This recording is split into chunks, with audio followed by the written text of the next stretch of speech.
Hey everybody, welcome back to my channel. This is Bob.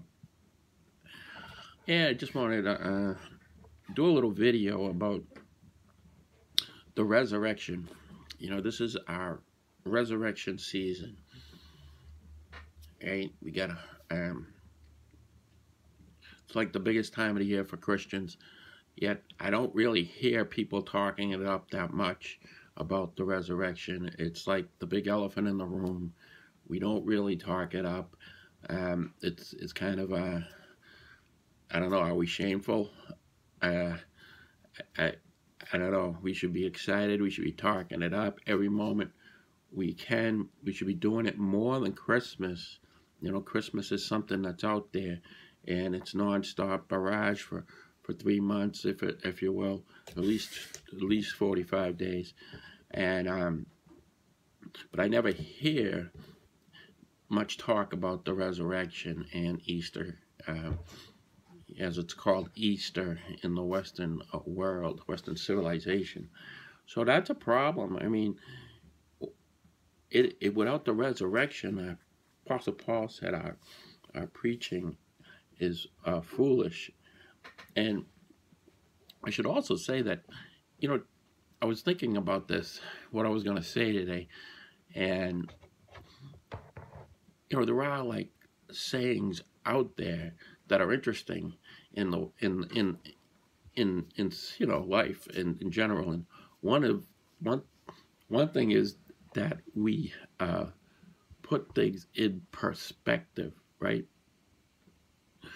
And something will happen and people say, well, that puts it all in perspective. Well, if you study what the resurrection is, oh death, where is thou sting?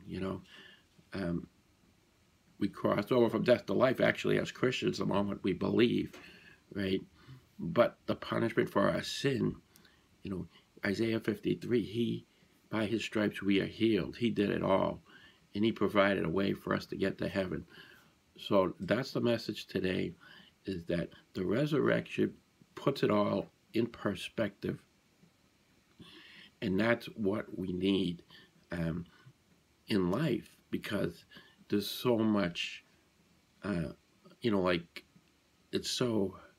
life is such a challenge, and you never seem to get satisfaction, if you will, and you never reach that place where you think you should be, right? And even when you get there, it's not what you thought it was. How many times have you heard that? But the resurrection puts it all in perspective. It's based in reality. It's based in truth. And God is true. And I just wanted to blow the whistle on this, and get some attention out there. And I hope that everyone will talk up the resurrection, because,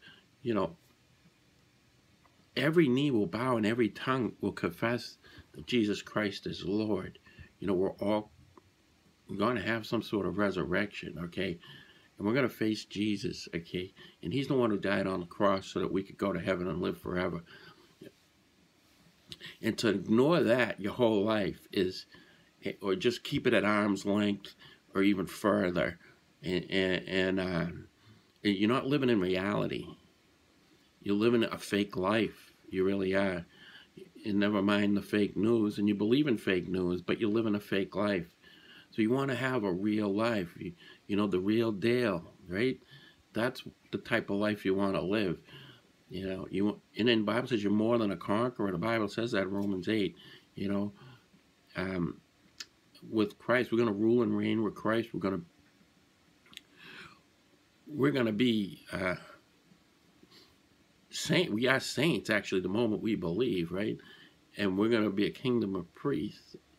And God's showing in the ages to come. It says it multiple times in Ephesians 1, 2, 3, and Romans 9. It's echoed. You understand what's going on is God showing his mercy, his amazing mercy to us. And he's going to show it in the heavenly realms for eternity. We don't deserve it. We're all Look at, we're all dying. Right, every moment, every week, somebody passes away. You know, and we're all subject to death at any moment because of the fall of one man. And we're in this pickle. We're in this jam. That's why we need a way out. It's really not our fault, but we're responsible because of what Adam did, and we've inherited his nature. And we all end up sinning anyway, so we're on the hook. We're on the hook for this, all right? And Jesus gets us off the hook for free. And then he gives us a glorified body and a real life. And I got to blow the whistle. The whistle's blowing. Hold on a second.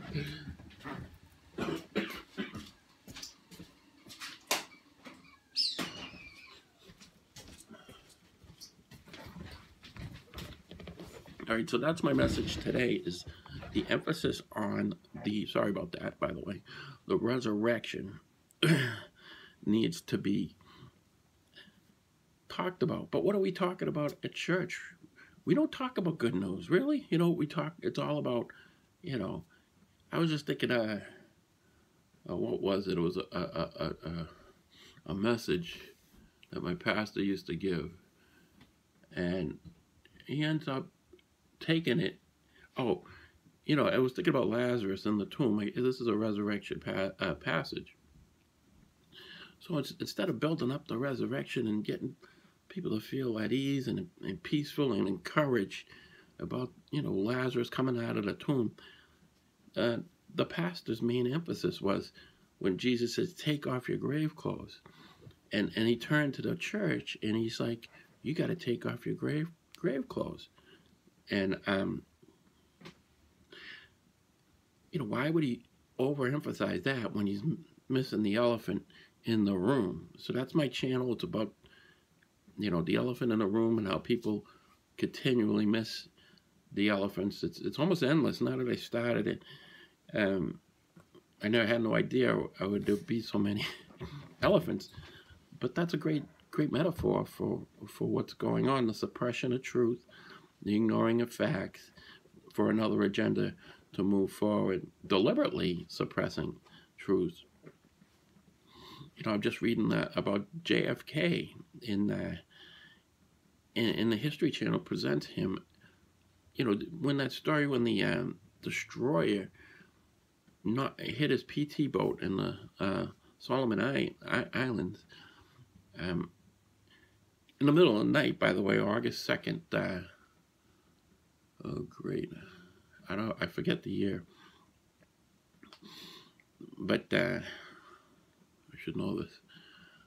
Anyway, he was the leader of that boat, and it was all, you know, oil all over the ocean, and all caught on fire, and they all tried to the hull, you know, got a piece of it, and they pushed it, you know, started swimming, and so the History Channel comes out and says, well, JFK and a bunch of other men pushed the boat back safely to shore. But what really happened was Kennedy, he had like a string of this gentleman, McMahon, and he had it in his teeth, and he swam with that guy, and Kennedy had the bad back at the time, you know, always, and he was a real hero, but that was all suppressed, so that they're trying to downplay Kennedy, because eventually they end up killing Kennedy, you know. So that's an elephant in the room. You know, you never hear about how he volunteered for a mission to go rescue 55 Marines who were trapped in the middle of the day, and the Japanese are all over. He could have gone at night. No other officer would.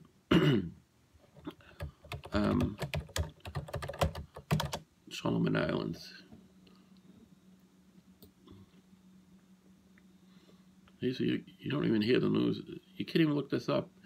But there is a great book out called, I've shown it before, Kennedy and Oswald. And it gives you this story. And so Kennedy, he risked his whole life. And that's what you need. You need somebody to risk their life to save others. And that's what Jesus did, you know. He gave his life for others, and they say the greatest soldiers are those who are out there and they're willing to risk their life. Look at Audie Murphy. He ended up killing hundreds and hundreds of people. He was 5'2", I think, soaking wet. Yeah. Oh, you know what I'm talking about. Let me see if I can find this. Of course, it's not even. Yeah, because he ended up going to Plum Island. I just want to get the year, August 1943. Oh, that was the year my mother was born. And the month. So it was 2 weeks before my mother was born.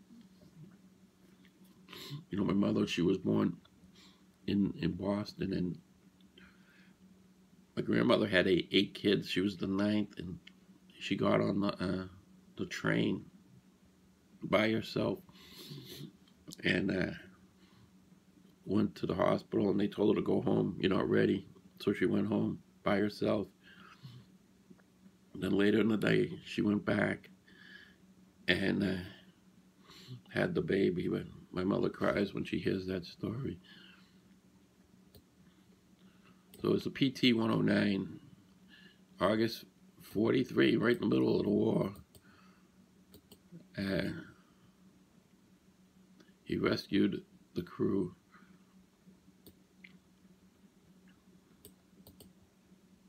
And the island is uninhabited, but it's a tourist attraction. Well, I'd like to go visit that. All right, so we need to talk up this resurrection, everybody. You can't keep suppressing it. That's what we're doing in the church. We end up, it's like a club, We end up not telling people the good news, And churches become so inward and insular that, it's all about career and, everyone is a secret agent for God, and we get this golden message about the streets of gold. We'll have new bodies like Christ, and we'll live forever. Yet that's not our focus. Our focus is, elsewhere. And that's like the biggest elephant in the room I could think of. All right, so I'm going to sign off today. I got a little cold. And we're going to catch you later. It's 9:10 Eastern Time. A.M. Rainy day here in the eastern part of the United States. And we'll talk again soon. Bye now.